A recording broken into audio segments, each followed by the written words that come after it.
Hi everyone, welcome to the Core Unit Launch Pod Sessions. This is session number 1. In this case, we have the Growth Core Unit. So Nadia and her team are here to talk a little bit more about what's happening, how are they going to approach this project in general, the budget, the whole MIP. Potentially speak with partners and see how they're planning on tackling this. So Nadia, without further ado. Thank you, Juan. Hi, everyone. Well, I want to share with you what we have been doing as the Maker business development team for the Maker Foundation during these last 3 years. And essentially what we have been doing is what we want to continue doing, but under the Maker protocol in the Growth Core Unit. So I'm going to share my screen just to guide you through our mandate. I think that will be easier. Give me a second. Are you all seeing my screen? Yes. Okay. So our mandate is to grow the number of distribution channels we have on the global markets. Right now, in the BD team, there's one BD person for each region. We divided the regions by geographies in different continents. So there's me who runs the adoption and the finding new distribution channels for LATAM. There's also Gustav for Europe and Africa. There's also Du for Asia. And there's Matt and Jen for North America. And we all have been working together doing this because the way we see on how we can achieve this, getting more partners using any of the tools that the Maker protocol has, is by understanding the market fit of the Maker protocol in each region, and also verticals, because we have been discovering new verticals like the gaming, gaming in blockchain, also like a regular gaming space, also DAI as a savings currency in emerging markets. And we discovered these verticals by understanding the needs on each region. We also, well, we all know that the Maker protocol is kind of complicated if we compare it with other stable coins. So it's also important to educate our partners and our community about what is DAI and how can it be used, and developing with them these use cases, which are different on each region. We also are always focusing our efforts on generate expansion and adoption of DAI. That is important because in one side, the community is thinking about adding new collaterals and generating more DAI and injecting that DAI into the market. So on the other side, we need more partners using the Maker protocol and giving like all these different services so people can have access to DAI and they can like start using it. So we are always thinking on new integration strategies with each one of our partners, because it's not the same for each one of them. We have to think about their objectives, their business model, how DAI can integrate well with them. And after that, we think about like this service we can do together and how DAI can help them to achieve their goals. So that's why it's also important to like be friends of our partners, and that is awesome, because during these 3 years, that's what we have been doing. Like the Maker community is not just like the ones that participate actively in the forum, it's also our partners, and we have been creating this awesome relationship with them. So for us, it's very important to help them to achieve their goals, and we do that through all the Maker Foundation tools that we have right now, but we want to do that after the foundation dissolves, and do it by all the MakerDAO tools that we will that we will have. And it's always very important to understand what our partners are doing, and we try to keep in touch with them and help them to grow in the usage of all the Maker protocol ecosystem in general.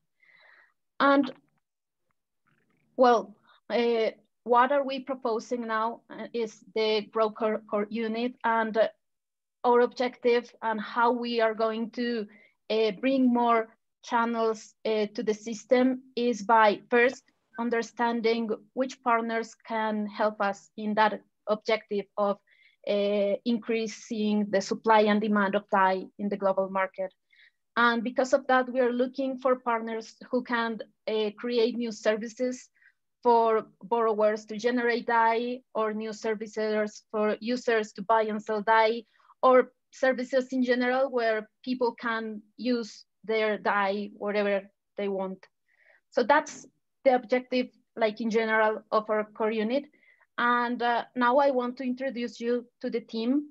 And then we invited some of our partners because we want you to know our work through our partners. I think that's the most valuable thing, because, well, I think until now we have been like a little far away from the community, and this core unit creation will allow us to show you what we have been doing, and will also allow our partners to know our community. And I think that will be great, and I'm very excited for what all this core unit creation will bring to the future of the MakerDAO ecosystem.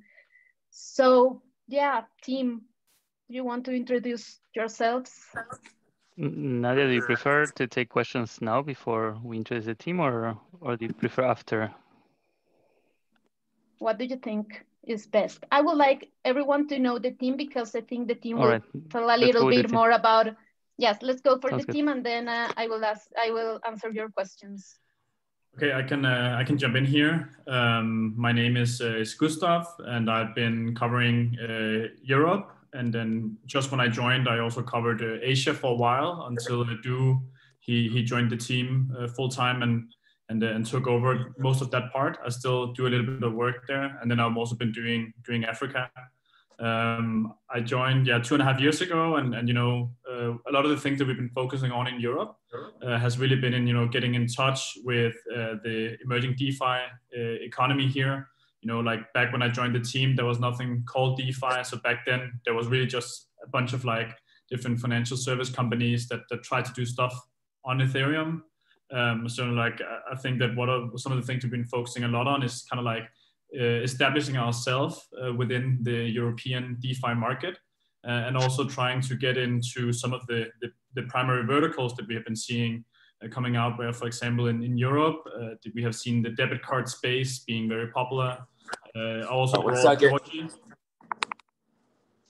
Okay, Matt, I think you are not muted. Oh, sorry. Someone knocked on my door. No worries. I also brought Wirex today, who is one of our big debit card partners here in the European region. They also operate outside of Europe. And then some of the other things that I've been spending a lot of time on has also been in our gaming vertical, where I've been not been the only person doing that, but I've been one of the primary drivers of making sure that we could establish DAI as the gaming currency. We've been doing that for around 1.5 years. And with the kind of like recent boom we have seen in the NFT space, both within art and in games, I think that trying to focus on these verticals quite early on has been pretty successful on that field. And then I think just to kind of like put a little bit more thought to the vertical thing as well. Nadia mentioned also earlier. I think we're the only stablecoin project that has really been having this like very methodical approach to attacking specific industries, and I think it paid off in a really big way. And yeah, I'll let the next one go now. Hi everyone, I can go. Okay, sure, yeah, Brian. Sorry, I can go. My name is Mariano. I've been working almost 2.5 years at Maker Foundation, but in the marketing team. And I work very close with Nadia, covering the whole Latin American market. And one of my functions were precisely get together with these potential partners, right? And try to work together on how that can be the perfect product for our partners, right? It's not just that we tell them how to implement, but we craft like the whole go-to-market strategy, right? We sit down with our partners and we see what they have in mind, what they do, what they their customers want, what is the thing that they are expecting to implement DAI and that kind of things, right? So we can develop like a whole streamlined process on how to implement DAI, how to market DAI, how to advertise, how to communicate, and then how to grow, right? And I think that is one of the most important aspects of the work that we did here in Latin America, in which, well, I guess that everybody knows, right, that it's one of the most used stable coins here as a savings tool, right? Because what we did was precisely that. We did a research seeing, okay, we know that Latin American people is not the same as Europe or Asia. What they really need to do with DAI, right? What they really need to do, why they would prefer DAI over other things, not just stable coins, right? Like other things, any other financial things. And that was a long journey that we did, and we tried to find, you know, like the special thing in each country, because sometimes when you talk about Latin America, sometimes it seems like a big country, right? It's like, well, all the people there could have like the same manners and customs, but it's not like that, right? And one of the hardest things for us is also to realize that, right? It's just people from Argentina, and the financial needs of the people from Argentina is like very, very different from the people from Chile, and we are right next to Chile, right? And that is the things that we are trying to do in Latin America, and we want to continue to do that with the World Core Unit, right? We want to be not also the ones that help to implement DAI, but also we want to be that helping hand, doing all of the things that maybe the partner is at this point doesn't have like the proper expertise, right? And we do have, we know that the thing that we need is to work together with the potential partner to craft a unique product, right? Because that is the thing. We are seeing now like a whole bunch of different stable coins. And for the case, the use of a stable coin could be kind of like a financial commodity, right? Because it's like a dollar value. But with DAI, we try to find that precise case, that unique case that fulfills the expectation of the partner. All right, thank you for the introduction. I think I can go next. My name is Du. I'm in charge of Maker's Asian side. I usually focus on East Asia, but do touch on Southeast Asia, such as Singapore, as well as Australia, and then also sometimes some parts of Eastern Europe as well. So, as you know, Asia has been a big market for Maker as well as DeFi. China itself is number 1 or 2 in terms of generation of like a big vaults and DAI.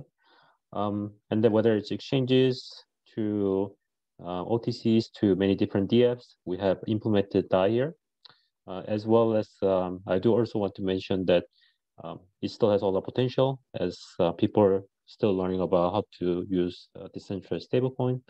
And in many ways, everything regarding Maker Foundation, as well as like the governance, everything is working smoothly. But behind the, I guess, all this mechanics, there's also a lot of work that we've been putting into it. Like, for example, whether it's a migration from site to DAI, you know, there's a reason why, you know, it was able to be, you know, done pretty smoothly, you know, because we were able to contact hundreds of partners and try to, you know, convince them and help with them. So I think that others can probably also introduce more of the system, but, you know, I do want to mention that including Asia and other regions, it's growing very fast. And then we've been also, you know, helping to make sure that it's smooth and keep growing. Hey everyone, my name is Jen Senhaji. I work in the US. So I'm based in New Jersey near New York City. As some people may not be familiar with New Jersey, but I've been with the Maker Foundation for almost 3 years. So working really closely with Greg DePrisco, who's been leading this team during that time. And, you know, the US and really North America has seen a lot of growth, just like the other regions. You know, it's amazing from when I started, you know, we were, you know, it was a huge mountain to tackle an exchange listing with Coinbase. And now we, you know, DAI is listed on pretty much all the major US exchanges, you know, all the DeFi protocols. So the momentum has really been amazing. And a lot of that has been because we've put a lot of effort into education, you know, really cultivating personal relationships with our partners, helping them understand, you know, how DAI is different, what it brings to them, and what's unique about it. So that requires a lot of investment in time and educating individual organizations and protocols. So where we are now today is really exciting, considering, you know, where things were about 3 years ago. So, you know, some of my focus has been continuing to look for those distribution channels and also looking to break into new verticals like the digital art and NFT space, which we've seen a lot of, you know, great momentum with. And one of my partners who you got a little chance to meet in the beginning, Snark Art, I'm really excited about them and their integration with DAI and bringing DAI to, you know, actually more traditional art collectors and artists themselves. So it's exciting to work with partners like them who are really going to be the bridge to the traditional world in different verticals. You know, I personally think, you know, we're at this point where DAI is really situated to be as instrumental in the NFT space as it is in DeFi, and we've kind of gotten, you know, an early start on that by working with a lot of different NFT platforms and more artists themselves. So I think in the next year, you know, we're going to see a lot more partners within that space, which I find really exciting. So other than that, you know, I'll pass it over to Matt, who is our counterpart in the US. And yeah, that's it from my side. Thanks. Sorry about before, someone was knocking on my door. So I also work, I'm from New York. I'm right now in Florida, but was working I joined summer 2019, so a year and a half or so. Oh, my camera. Let's see. 1 second. I'll figure this out as I start talking. But I joined about a year and a half or so, and was with Jen and Greg in New York. You see me here, yeah. Jen and Greg in New York, supporting the you know, North American region, but also working with Du, Gustav, Nadia, kind of supporting their efforts, you know, around the globe, and making sure that as partners came in, they were, you know, whether it's through our ED or through our intros or our business development email, making sure they're all talking to the appropriate BDAs, business development associates around the world. And I think when I joined, there was maybe 150 or 200 integrated partners in DAI. I remember putting together that first list, and it's like in a year and a half, we probably have over 1,000 now. So there's been a huge, you know, kind of like what Gustav was saying. I didn't quite join when there was no such thing as DeFi. DeFi was a thing, but I've seen incredible growth just in, you know, within a year and a half. It's totally different. So being here in New York has been a great, you know, place to kind of see all the action, but it's been, you know, really interesting to see between NFTs and all the exchanges we've been working with and real world products, you know, supporting that type of growth. So, you know, looking forward to getting more work done. I think there's definitely a lot more growth to be had.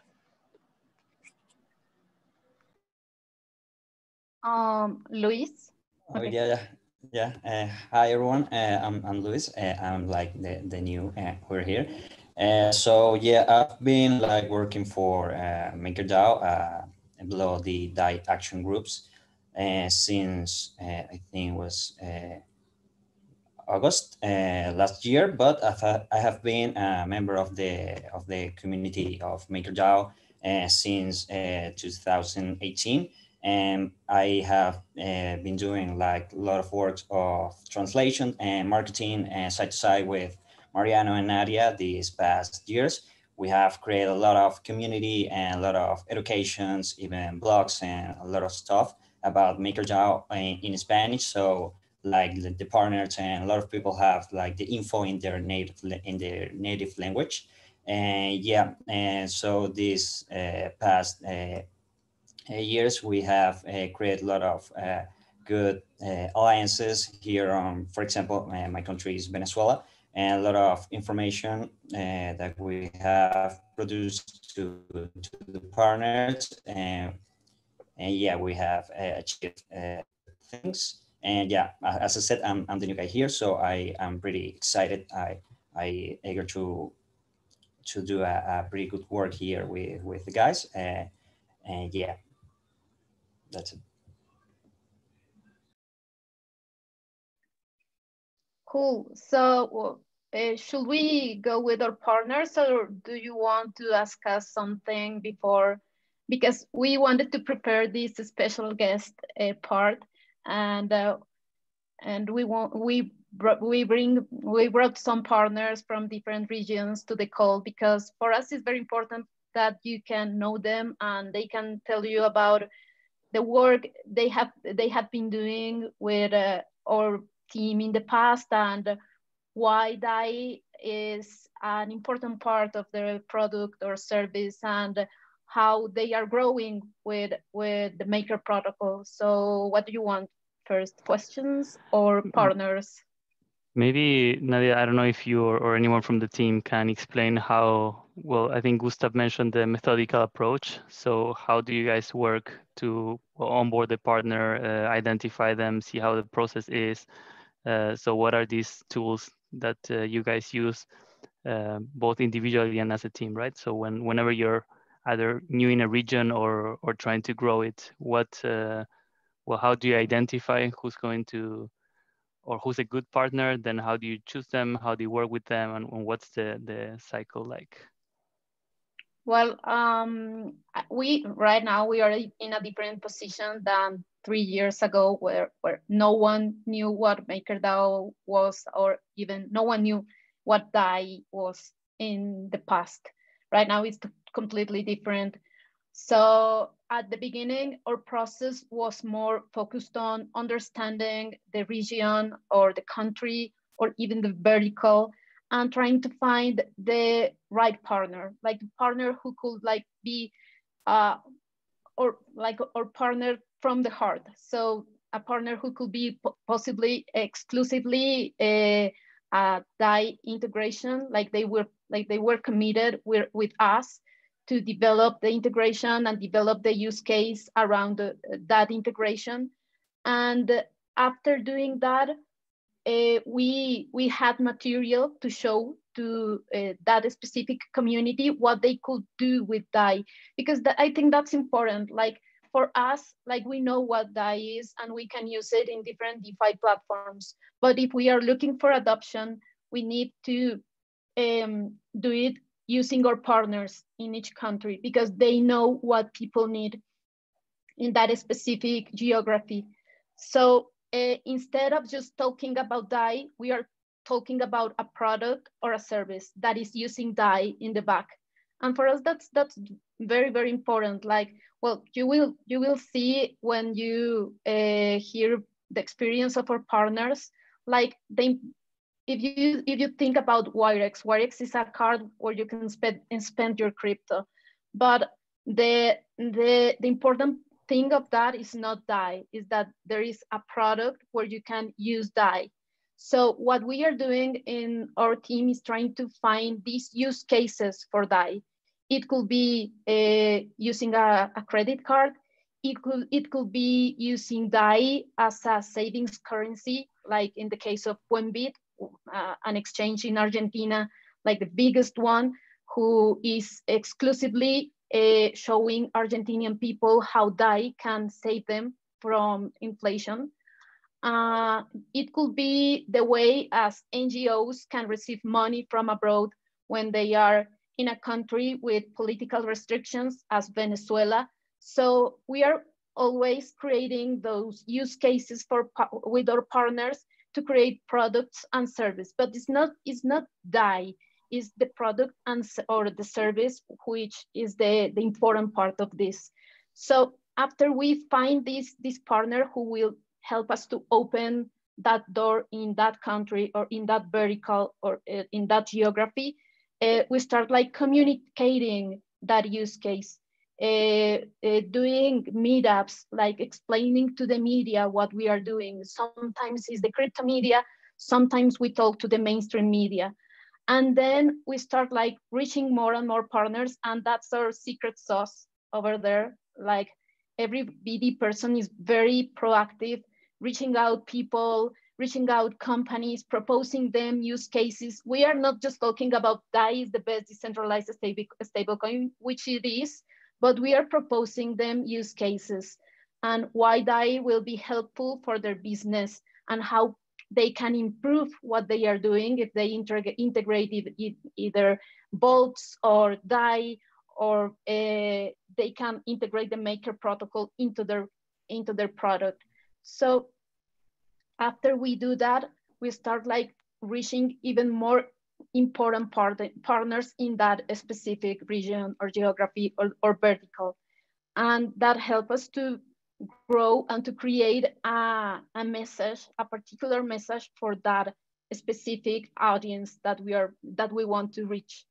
So that's the general process. Like if you want to see it in detail, it is in our proposal. We explain step by step how we do that. Actually, we are very organized thanks to Greg who created this framework, and we use a CRM where we have all our partners and what we are doing with them and at which point they are in the integration with the Maker protocol. And one thing that I really like is that as all the team mentioned, we want a long-term relation with our partners because we want to help them to grow with the Maker protocol. So we are continuously talking with them and thinking about more ideas. So every time that the community launches a new collateral or a new feature or whatever, we are creating a use case for that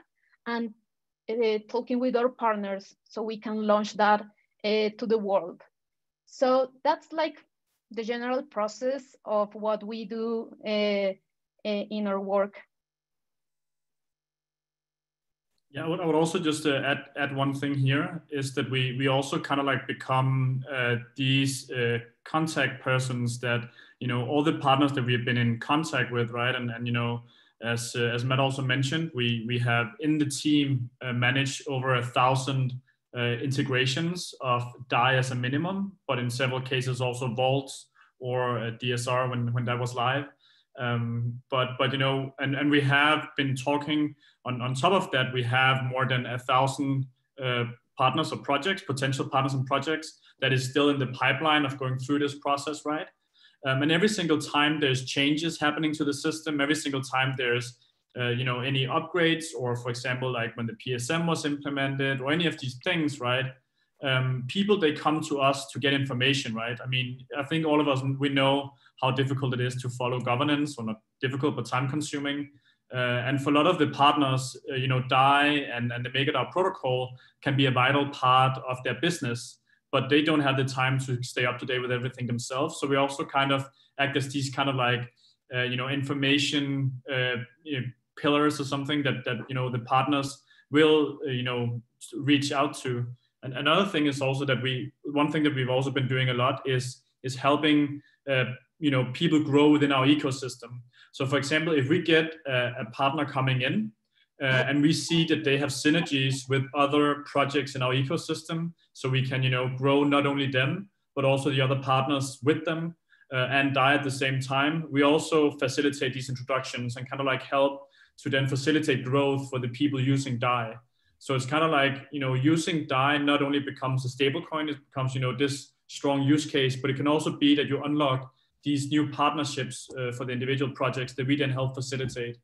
And I think, that is also like a big value add that we have to the ecosystem, is that we constantly try to see how can we make the ecosystem better and stronger? How can we make sure that, these new projects have liquidity? Who can we introduce them to, and who can do what for each other?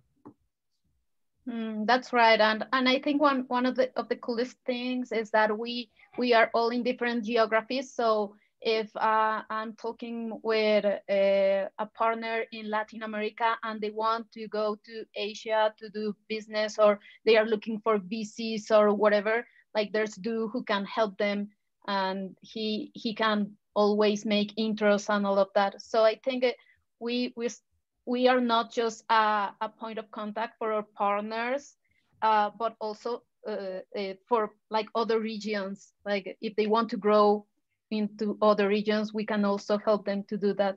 So we are committed with, of course, the Maker protocol, the MakerDAO ecosystem, but also with our partners. That's great.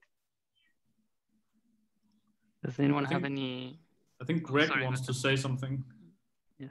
Yeah, Greg, if you want to jump in, Greg. Yeah, hey guys, can you hear me?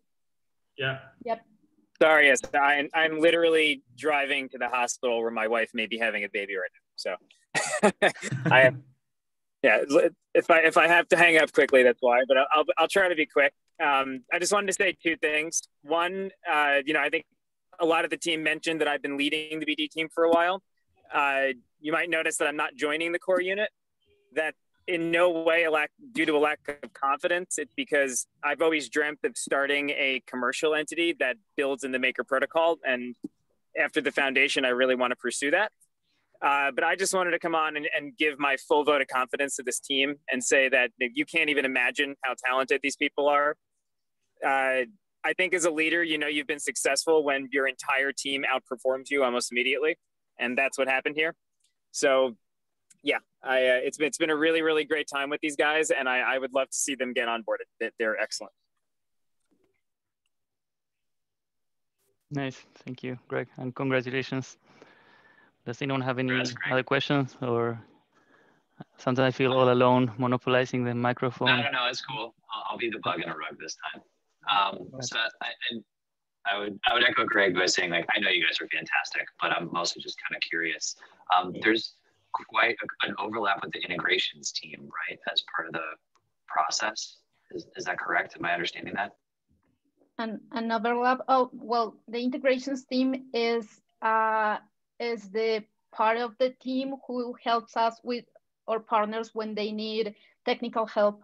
So the integrations team during these years has been very helpful because they have created a lot of documentation, so our partners can go straight forward to it and find how to integrate DAI or vaults into their systems. But if that's not enough, they are always open to help them and guide them. And it's like our technical arm when we are doing an integration with a partner. So yeah, they are very, very important for us. Well, yeah. So the reason I said bug in a rug is because I'm just hoping that they propose their own core unit, and we're just waiting on that, I would assume. So that's probably pretty complicated. Yes. To put out first. Yes. Well, they are thinking about their own core unit, because right now we work as a team. Like there's the BD team, there's the integrations team, and we have these weekly calls, and we work like. We have this coordinated work, and we pretend to do the same in the future as individual core units, helping each other. And who knows, maybe there will be more like integration core units with different approaches, and we could also work with them. That will be interesting.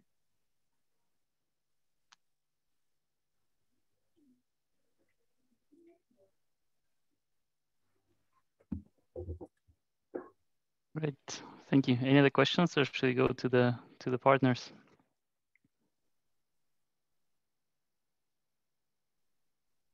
All right. So if you want to make the proper introductions. Right. Should I start off with mine, Nadia? Yeah, I think I'll do that. With me today, I brought Georgi Sokolov from Wirex. They were actually one of the first companies I started talking to when I joined Maker 2.5 years ago. So it's been a long relationship, and we've been working on them on a variety of different fronts. And I've also visited them in Kiev, so it's a pretty close relationship. And Georgi, I'll let you talk a little bit more about how it's been working with us. Hi guys, I'm Georgi, one of the co-founders of Wirex, and looking at key partnerships, and Maker so far has been one of the best and most successful partnerships we've had.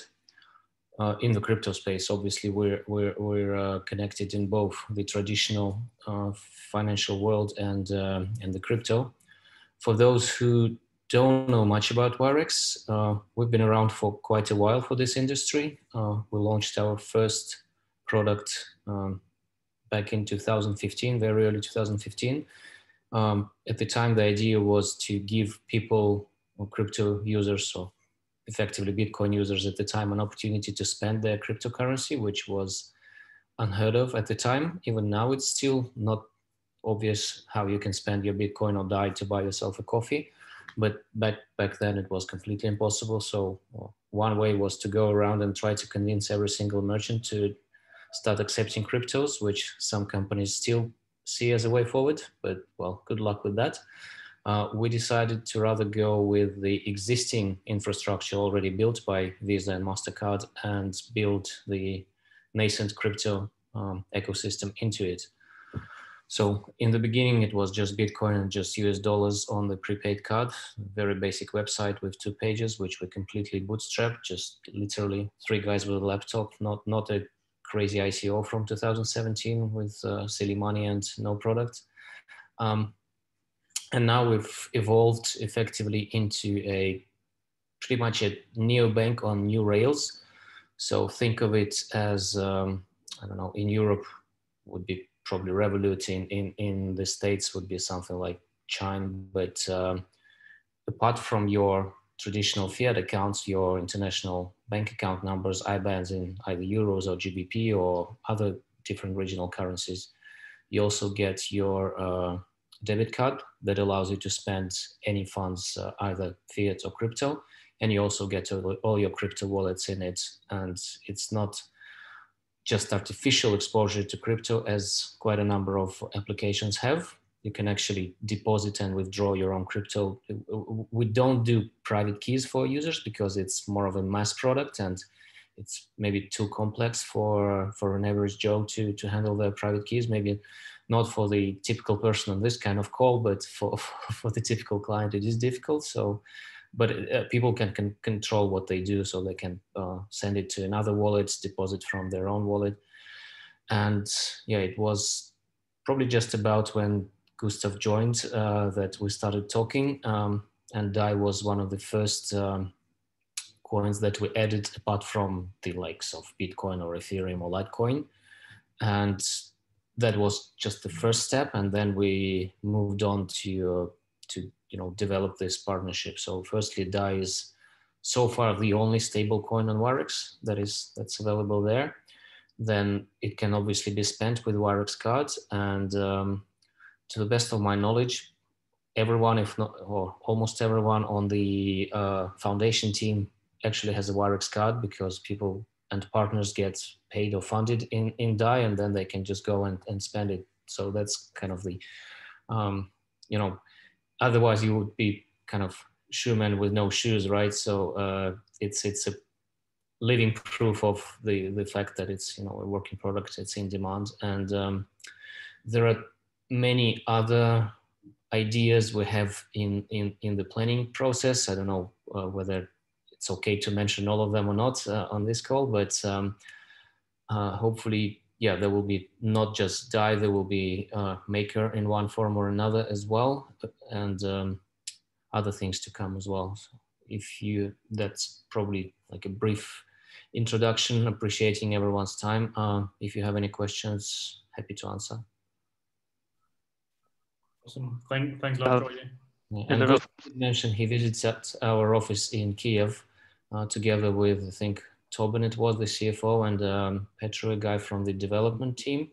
And yeah, we're headquartered in London, but the biggest office and the biggest team is in Ukraine, in Kiev. That's our R&D center. All the developers, designers, 24/7 customer support are all based there. And every summer, well, this summer was somewhat exceptional for now. We have a big party for employees and partners. So hopefully once the borders are open again, then we might get a chance to see each other in person there. It's a nice place in summer. Georgie, where can people learn more about Wirex and, I don't know, ask you questions and ask you for coupons or something? Well, coupons, it's, yeah, we do run occasional promotions every now and then for you know, could be for DAI, etc. Maybe we'll do something in the near future, but the website is wirexapp.com. We are also on social media, on various channels. It's just probably not the best way to recommend social media because especially these days during the bull run, there's so many impersonators coming and trying to cheat people into believing that they are the customer service representatives or whatever. So probably the safest place would be to go to the website wirexapp.com, and yeah, it's all there. Otherwise, feel free to reach out myself or via Gustav, and yeah, happy to answer any questions.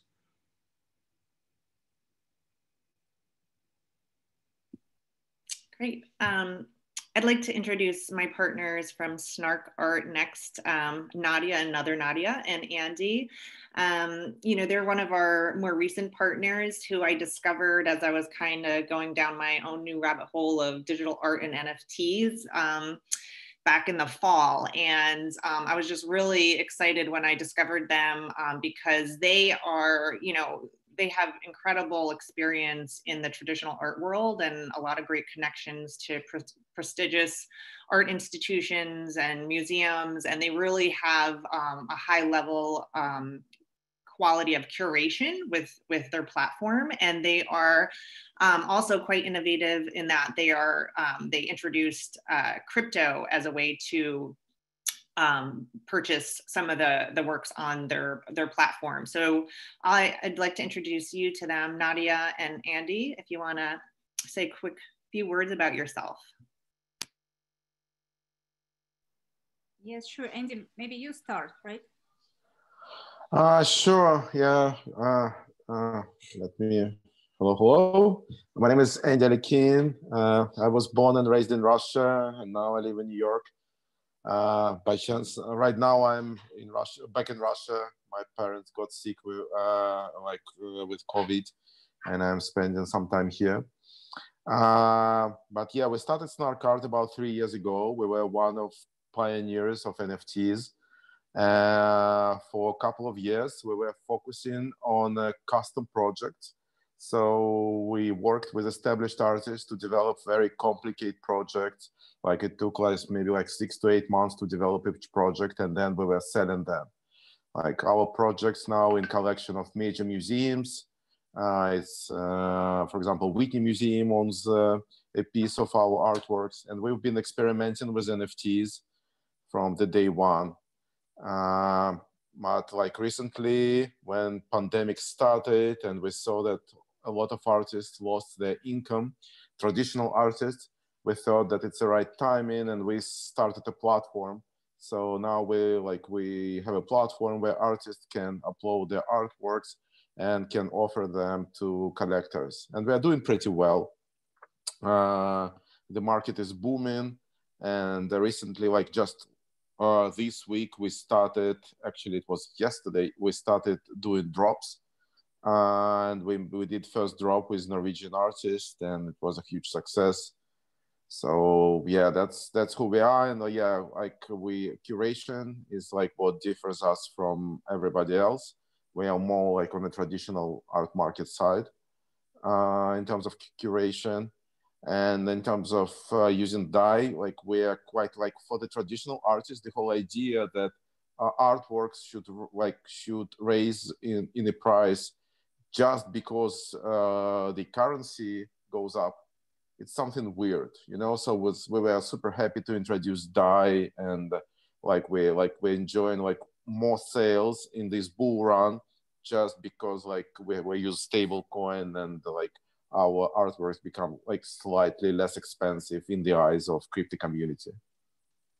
And it is also our communication with artists pretty well, because, you know, instead of explaining artists the difference with prices that they might experience because of Ethereum, here we agreed on a certain price, and everyone is happy. And besides that, we also did a tremendous step in partnership with DAI, with MakerDAO community, because one of our artists created a series that called Crypto Heroes, and one of the works was dedicated to DAI, and it's a very cool work. And we had single edition, unique artwork, and also a limited edition that is dedicated to DAI. So it's very cool that DAO community now has this artwork.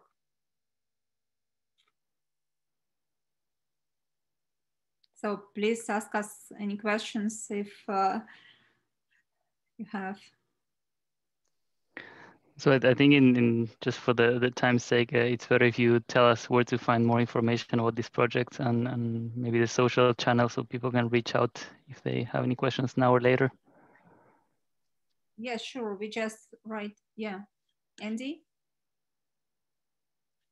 Yeah, I'll write it down in a side at our side, and drops. Just a second. Yes. We'll also ask the team to put it in the forum so people can reach out. Yeah, sure. You can find us, of course. We also do now I don't know if you're in Clubhouse. We are planning to do a series of talks dedicated to NFTs, and we will be very happy if we can do one with Jennifer, with DAI, because I think there might be very high interest to such talks, because we think that one of our roles is we are like between two markets, between traditional market and crypto art market. The educational component is very important. This is what we do as well for traditional collectors, to kind of make them feel comfortable to start to collect the digital assets and see how they could improve and be excited about the artworks. So, and artworks are pretty good start to involve people using crypto more and more. So let me just. Thank you. Thank you. Thank you, Jennifer, for your care and collaboration with us. It was always exciting. You put a lot of attention and work in making it happen very quickly, what we do. Thank you. Yeah, I'm excited about the year ahead. Yeah, me too. Great. Okay, I can introduce you to Henry. He is the general manager of Buenbit, our main partner in Argentina, and I think it was one of the most great success story in the fintech environment here in Argentina. Thank you, Mariano. First of all, I want to thank you for the opportunity of introducing Buenbit to this meeting. It's nice to see so many countries get together for a same purpose. I think it's part of the globalization of economics as well, DAI, and of a bridge between countries, depending on the on and off ramps. Buenbit started as a regular exchange in Argentina. It's very hard economically because the politics change their economical strategy every 4 years. And with the new government, buying dollars in Argentina was very hard. It's a maximum of $200 per person per month. we suffer inflation of about 40% in a year. That's a lot. And we have a government that says that we should save in Argentinian pesos, but with a 40% inflation annually, it's very hard to be able to save up, you know, and even get apartments and places to live. So it started up as a solution for Argentines. You know, don't worry about US dollars. Sorry about that.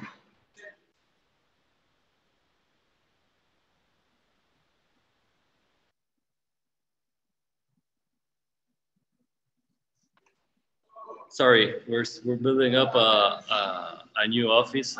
Well, it's kind of a construction place. So basically, one of the things I heard Jan talk about, I heard Nadia talk about, education is very important, especially when we're introducing cryptocurrencies to Argentines.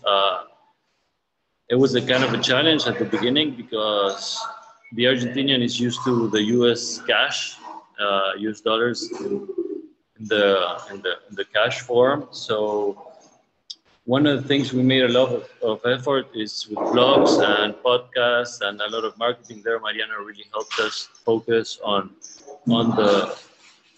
the use of DAI, you know, as a tool, as a savings tool. DCR came up. It was a very good opportunity for us to launch DAI as a saving tool, because with DCR at 6%, it was very, very interesting in dollars for Argentinians. I saw Tim write about DCRs coming back. We really want that to come back. But we had a lot of help from Maker to work our way around to still offer investments in Argentina. Today, we're proud to say we have over 300,000 users in 1 year. More of 40,000 users are investing in DAI in Buenbit with an 8% annual fee. So that was kind of exciting as a closing of our first year as the new way of broker. We don't really compete with our exchanges because our focus is the no-coiners, right? People that never have bought a cryptocurrency, for them to be able to get to know this world, to get to know the technology, to get to know the risks involving the Maker DAO protocols, and nothing. We're really, really excited to have Argentinians really trust Buenbit, really trust DAI, and we start using it as a transaction coin. We can see in our eBay and our local eBay, which is Mercado Libre, people already posting, I accept DAI as a payment, and always trying to find new ways of introducing DAI to Argentinians as a solution, either for movements, for savings. We're actually building up a decentralized wallet for DAI and looking forward to provide this solution to other countries like Peru, Colombia, even maybe Venezuela. Luis, we're trying to get, yeah, because we have some of our people also work from Venezuela, and they tell us about some of the problems they have when they are paying in US dollars, like cash. They don't have, you can't really get pocket money or change. You know, maybe you have to pay a $37 transaction with a $50 bill, and they're going to tell you, I don't have change. So that's kind of a not idealistic situation. So ideally with DAI and Bitera, we'll be able to provide those things with a regular cell phone.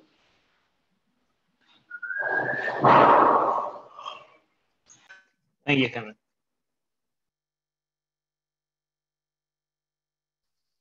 Nice. Yeah, I don't know, Henry, if you said where can people find more about Buenbit? Yes, here, I'm gonna write on the chat for everyone to have our webpage.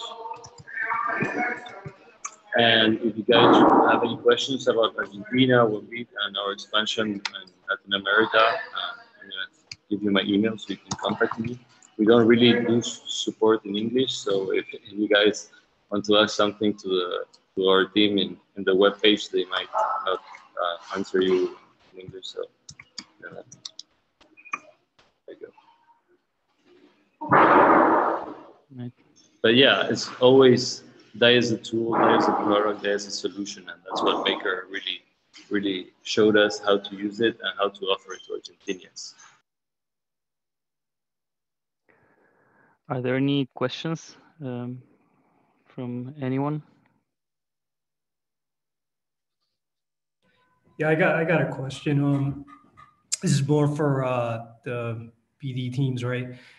So now that you guys are no longer, this is going to be a post-foundation movement.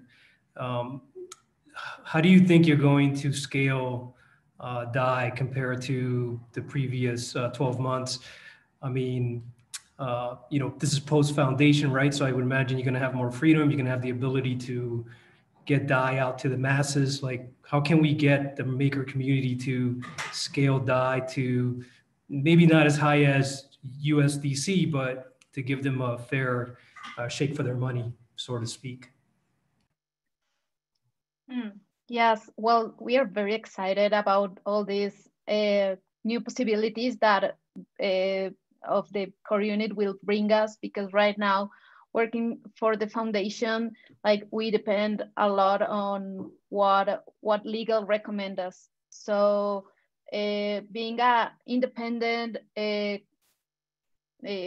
company project under the growth core unit, I think we'll do like a lot of things that in the past we couldn't, like sharing more information with the community. Like we will need also the extra support hands of the community to find even more partners and to tell people all the use cases that we are creating with dye. And I think that's what makes us different than other stable coins, that we are just not talking about dye, we are talking about our partners and the products they are doing. And if we can like count with you guys from the community and your contacts and your like the way you do things to tell your people what we are doing as the growth community, I think we could reach more people. I think the work we are doing right now, we will not change that much when we start being independent from the foundation and start like the core unit, because like we will do the same and it's the process that I explained you before. We will be reaching our partners, the ones we already know. We want to grow in different regions. We want to be bigger in Africa and try to replicate what we did in Latin America, in Africa, and like position dye as a savings currency. We want to explore other regions like Middle East, Asia. We want to do things that before we didn't do. So I think it's like a great opportunity, this one, of creating our core unit. And with the help of the community and your ideas and the new core units that will appear, I think that will be even more exciting than before. Because in the past, we worked like we were all just the guys you already met. Just this is the team of this is the BD team, and we were all doing what we just mentioned, like thinking about use cases, reaching people, finding new partners. But I think that now with the community, we can like share our thoughts with you and start planning with you, with the community. And that will also help the community, because you will also understand how dye is being used in the world, and you can make decisions, the governance decisions, understanding the usage of dye. Like for example, right now is the gas fees are very complicated in emerging markets, because if you are using dye for saving your paying for these ridiculous gas fees is like it kills the use case. So I think it will be a very interesting conversation between different core units, between the community and the governance, and we will give you a lot more information about how DAI is perceived in all the regions and what kind of use cases can we create with the Maker protocol. May I add something, Nadia? We are following really close all the real world assets development on the protocol. And we think that, I mean, real world assets, it's a game changer for MakerDAO, right? It's a game changer. And it's something that we are following really close because we think that with this new phase of the protocol, this new core unit and other core units, if we work together to try to implement those real world assets into the protocol, we are onto another game, right? We are into another game. And we definitely want to follow that path. Yeah, I would also just to add to what Mariano is saying there, you know, every single quarter, we are quite meticulous in the way that we work in regards to recording everything, recording all the partnership, all the integrations, the size of it, the types of companies and so on. And we have been quite meticulously following the trends, right? Which is also why we've been able to, for example, you know, open up for gaming quite early on, way before it really started to become like a big thing in crypto. The same with art. We started targeting that before it really boomed, right?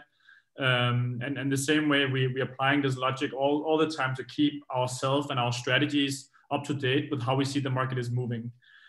So for example, one thing that I could see being pushed a lot more in Europe, for example, is a Euro DAI, because we have some situations, for example, with negative interest rates, specifically for fintech companies that, you know, whenever they hold client funds on their books, for example, in Euro, they get charged a negative interest rate because they don't hold them themselves, they're not a bank themselves, right? You know, things like that, as DAI matures and as we get, you know, potentially Euro DAI out there too, is things that we can start targeting.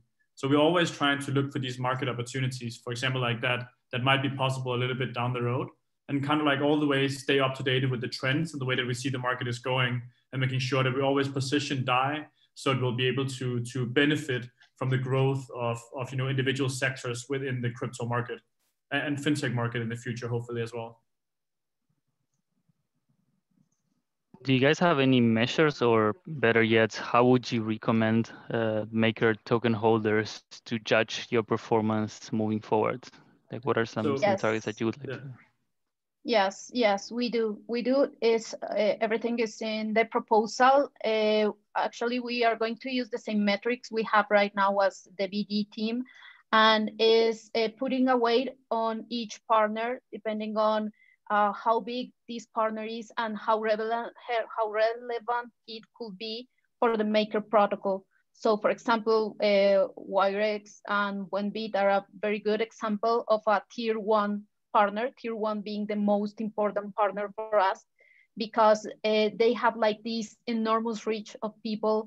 They had bring a lot of users into DAI. They manage very, very high volumes of DAI in their platforms, and they are very committed with the Maker protocol. So also work with them takes us a lot of work, because we have things in a like an agreement and the campaigns we are going to do with them, and because of that type of partners, the tier 1 partners, will well, they're more hard to close, like to take them as a closed integration and a closed deal and a launch integration, but are like more important for the Maker protocol. So at the end of the quarter, what we do is we count how many tier 1, tier 2, and tier 3 partners we closed. That means partners that already launched the product integrating any of the Maker protocol solutions. And we put a weight depending on the type of partner it is. And it give us like a points. So we have a point system. So each quarter, each of us have a goal of points to be achieved. And we are like focused on achieving that number. That means getting 1 tier 1 or maybe 10 tier 2 or maybe 50 tier 3 to achieve that amount of points that we have as our goal.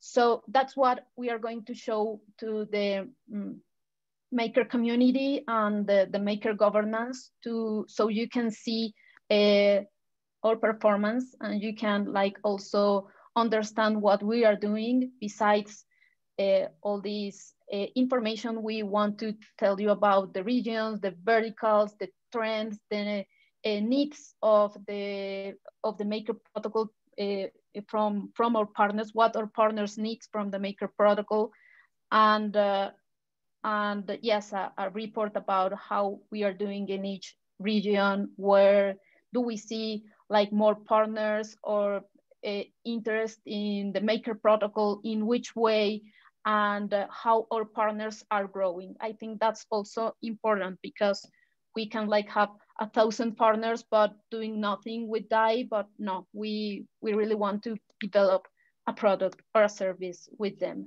So that was actually my next question. How do you define when a partner is actually onboarded? Is it when they have DAI in their product, or is it when they sign, or when they commit? Like what's the when threshold?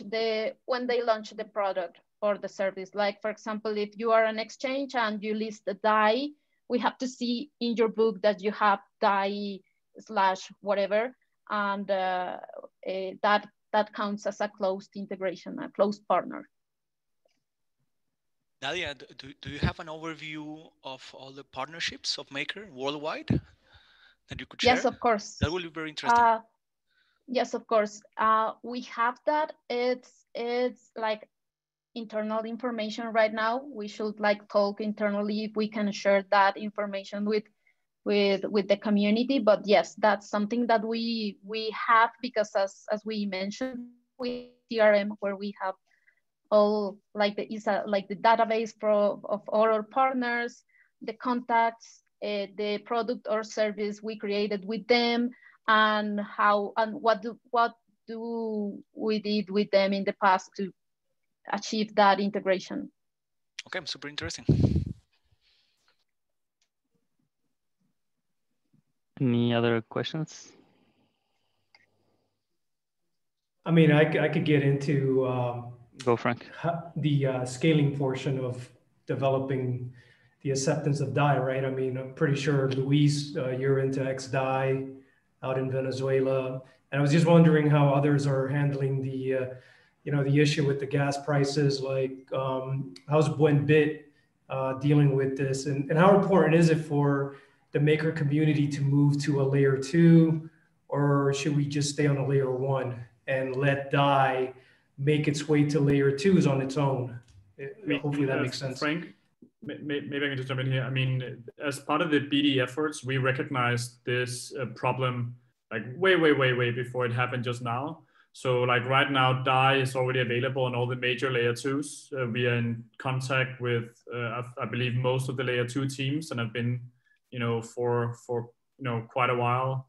We are in contact with most of our big user aggregation platforms. So for example, wallets like Argent, we've been in touch with for like a long time as well in regards to what are they doing. So most of the big wallet front-end aggregators or DeFi protocols, we know roughly what their plans are in regards to layer 2s. And as part of that effort, we also started bridging DAI to other blockchains. So I think the first bridge went live like over a year ago now, but basically, looking into, not only working with other side chains or layer 2s on Ethereum, but also actually ensuring that, DAI is available on other mainnets, such as, for example, Clayton. Do has been doing that one. We also have it on Ontology, on Neo, and like a bunch of other layer 1 mainnets. So we actually have seen very early that, we always had this idea that, the main protocol needed the security of Ethereum layer 1, but DAI as a usable asset can basically exist and live everywhere, right? So we've been doing that for like quite a while, and continuing to do so, because we definitely see a trend that there is a lot more to gain on being on these platforms where it's much cheaper to transact, right? And we also have been in contact with most of the next upcoming blockchains that I'm sure that a lot of people are looking at. That DAI will be available on places such as Near and Polkadot and so on in the future too. Yes, that's like our long-term vision until the layer 2 is like up and running for every protocol and has this composability that we all need. Like a short-term solution is we are like at least in emerging markets where it's like a delicate thing. We are talking with exchanges and we are like creating centralized solutions for that. So these exchanges, like I think, well, Henry mentioned it, when Bit, for example, is thinking on its own wallet, a centralized wallet, if the user wants to save in gas, but a decentralized wallet if the user values like decentralization and non-custodial over their crypto. So we are working with decentralized exchanges to give solutions to their users, and in that way, people can like still use DAI without the restrictions of the network. So we are like doing both, thinking on short-term solutions and creating a plan and talking with exchanges, and also talking with different blockchains, talking with different layer 2 solutions, and thinking what we can do. Also, we are like talking internally with the Oasis team, and they are thinking about a layer 2 solution for themselves. So yes, like part of our job is understand what's happening and creating plans and helping everyone to find a solution for their needs. Cool, good stuff. Thank you. Thank you for the update. Exciting yeah, stuff. Can you walk us a little bit? Can you walk us a little bit through the budget, like high level? What are you guys thinking in terms of well, the salaries and incentives? How are you planning on incentivizing the team, and then anything that has to do with the rest of the line items? Yes, well, the budget, it's something that we decided to think about it quarterly, just like for the first quarter, maybe the first or the second quarter. And then when we understand how the core unit is working, we can like think about the budget for the year. But for now, well, the most important parts of our budget are the base salary of each contributor and the bonus that is related to the achievement of the objectives. So that's why, like that's why it's important for us to achieve our objectives, and that's why we are pretty sure and convinced that we are going to show results to the maker governance, because we are incentivized to bring more partners to the protocol and bring more tier 1 partners to the protocol. So, well, that's like a big percentage of our budget goes for that. And the other part that it's like another important part of our budget is for partners. Because when we are working with a partner, we have to think about what they need to implement that integration. It could be they probably need technical help. We can count on our integration services, but sometimes they need an extra help. They need to hire a developer, for example. We also, sometimes we need to think about education, how this partner, for example, if we are starting a new vertical, or we have like our first partner in a country, we have to think how we are going to communicate what DAI is to people.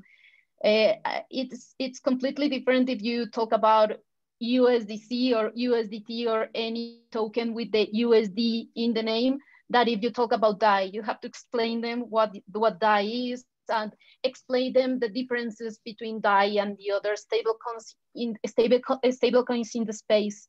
So sometimes the partner needs help in budget to help them to create that educational content or marketing campaign. Or sometimes we want just to help the partner to bootstrap the DAI integration into their platform. So we we create with them like a campaign where we can get more users for our partner using DAI, or opening vaults, or like incentivizing the usage of that new product or service. Or maybe we have a partner which has been with us like for a long time, and they want to integrate a new part of the protocol into their system. So for example, they have DAI, but now they want to integrate vaults. So we help them with the same educational content, yes, or DSR, educational content, or marketing campaigns, or sometimes maybe it could be creating like a PR plan, so we can appear on the mainstream media, so people can know that this new product exists.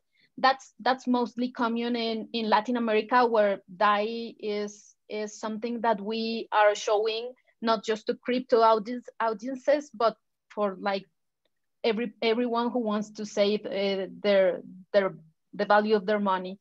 So that's the other important part of our budget, is budget that will be distributed between our partners to help them grow with the Maker protocol when they integrate it into their service, into their systems. Do you have any other questions? Maybe Pros, Seth? You guys are shy today. Of course, you can reach me on Rocket Chat, and we can talk about any question you have, or if you want to, if there's like a lot of questions, we can also schedule another call. And please give us feedback on the forum, because we want to improve our proposal. We really want to know what do you think about our core unit, and we want to like make improvements based on what you think will be important to have. So Nadia, this is a request for comment right now, this proposal. So that's yeah. And so I'm guessing it's going to be there for a month, and you're planning on submitting it, doing a formal submission next month for the next deadline. Yes, exactly. That's good. All right. Any other last comments from you or the rest of your team before we close the call?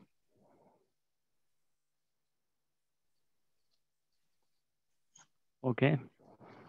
So thanks again for coming. It was great having you. And yes, if you want to know more about this proposal and the team, you can look up in forum.makerdao.com the growth core unit. It's properly tagged, so you'll find the MIP and all the proposals, and you'll have there the aliases of the team if you want to reach out directly. So thanks everyone for coming, and we'll see you soon. Thank you. Bye.